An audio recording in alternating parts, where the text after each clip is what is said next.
Pour une meilleure écoute immersive en son 3D, nous vous recommandons d'écouter cette histoire avec un casque. Bonne écoute.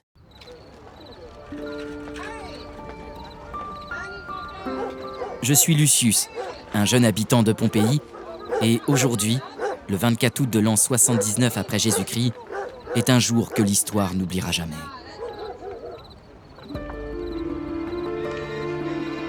Ce matin commence comme un autre. Le ciel était d'un bleu éclatant et j'avais prévu de me rendre au forum pour vendre quelques poteries que mon père avait fabriquées. History, podcast originaux d'histoires vraies qui ont marqué l'histoire.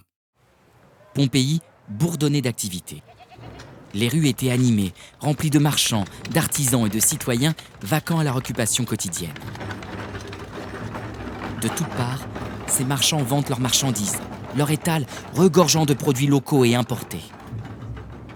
Par exemple, Gaius, connu pour ses épices rares, attire une foule avec ses parfums envoûtants. Venez goûter mes épices d'Égypte, les meilleures de tout l'Empire romain.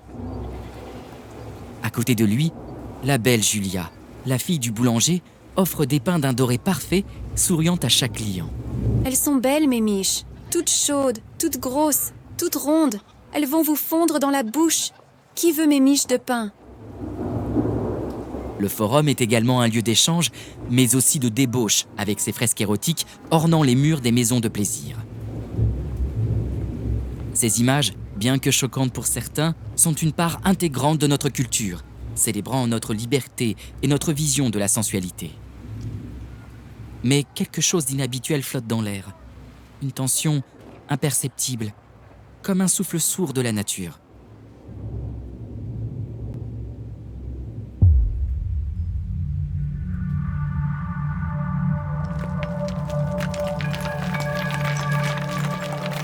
Vers midi, le sol tremble légèrement. Un phénomène pas si rare, mais qui cette fois-ci sème une inquiétude subtile parmi la population. Comme je discute avec un ami, une nouvelle légère secousse fait vibrer le sol sous nos pieds.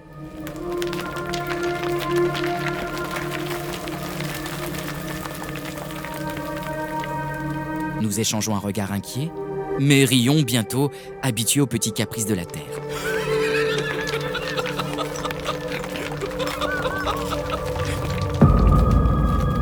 Cependant, je remarque une colonne de fumée sombre qui commence à s'élever au-dessus du Vésuve.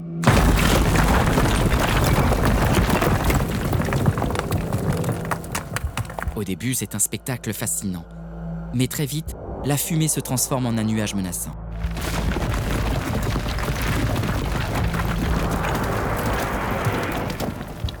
Les marchands commencent à regarder le ciel avec anxiété.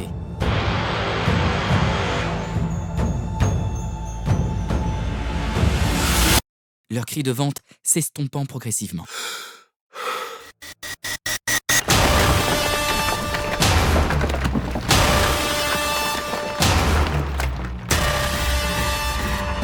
Soudain, une pluie fine de cendres commence à tomber sur le forum, recouvrant tout d'un voile grisâtre.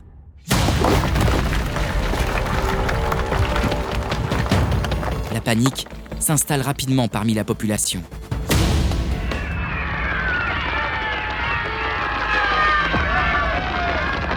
Les gens commencent à crier et à courir dans toutes les directions. Je vois Gaius, abandonnant précipitamment ses épices, courir vers sa maison, son visage empreint de peur. Puis, dans un fracas assourdissant, le Vésuve explose, projetant dans le ciel un énorme panache de cendres et de fumée.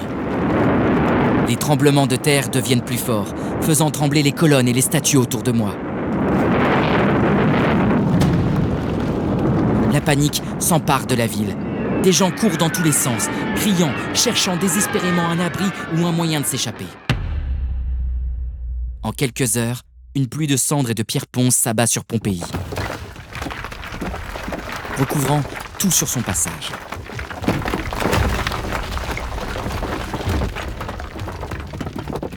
Je me précipite vers ma maison, espérant trouver ma famille et fuir ensemble, évitant de justesse les débris qui tombent du ciel.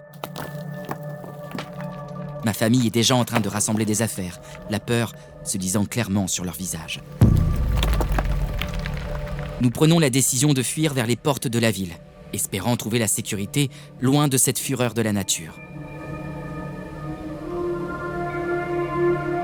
Sur le chemin, je suis témoin de scènes déchirantes.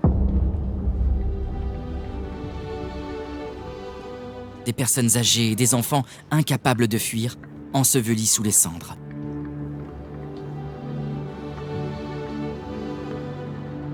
La ville est déjà méconnaissable, ensevelie sous une couche grise et étouffante. Le chaos est indescriptible. Les gens se bousculent, certains priant les dieux, d'autres criant de désespoir.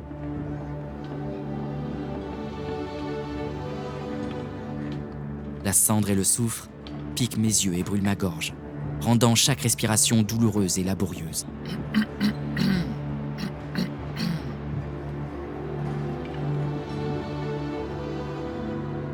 Je me rends compte que nous pourrions ne pas échapper à la colère implacable de la nature. Dans cet instant de terreur absolue, je pense à la grandeur de Pompéi, à sa vie trépidante maintenant menacée d'extinction.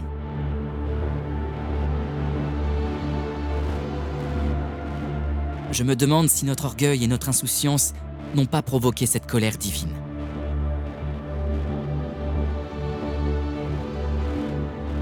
Dans un dernier élan de désespoir, ma famille et moi, nous nous sommes réfugiés dans une maison, priant pour que ce cauchemar prenne fin.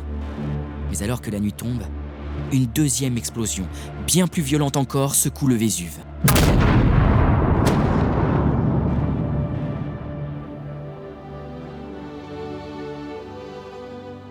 Une vague de cendres incandescentes déferle sur Pompéi, scellant le destin de la ville et de ses habitants.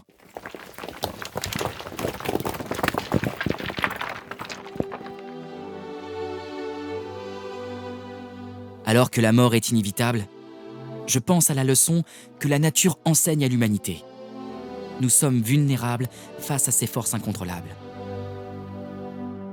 Pris au piège, je sens la chaleur suffocante m'envahir et dans mes derniers instants, je comprends que ma vie, tout comme celle de ma famille et de ma ville bien-aimée, touche à sa fin.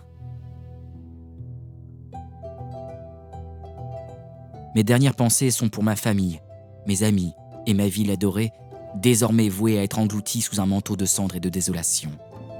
Pompéi, autrefois si vibrante et pleine de vie, n'est plus qu'un souvenir, un témoignage figé de l'orgueil et de la fragilité humaine. Je me laisse submerger par les cendres, ma conscience s'éteignant peu à peu sous la furie de la terre et du feu. Dans mes derniers instants, je réalise que la nature a en effet toujours le dernier mot sur l'ego et l'inconscience des humains. Ainsi se termine mon histoire. Moi, Lucius, jeune Pompéen, témoin de l'une des plus grandes tragédies de l'Antiquité. Pompéi, une fois pleine de vie, n'est plus qu'une ville fantôme, ensevelie et oubliée, rappelant à tous que face à la nature, nous ne sommes rien. Pompéi se retrouve ainsi ensevelie, oubliée par le temps pendant près de 2000 ans, avant que des archéologues redécouvrent par hasard la ville et les traces de notre existence. Ils ont trouvé un témoignage figé de nos vies, de nos rêves et de notre tragique destin. A laissé au monde un message puissant. La nature est imprévisible et peut en un instant changer le cours de l'histoire humaine.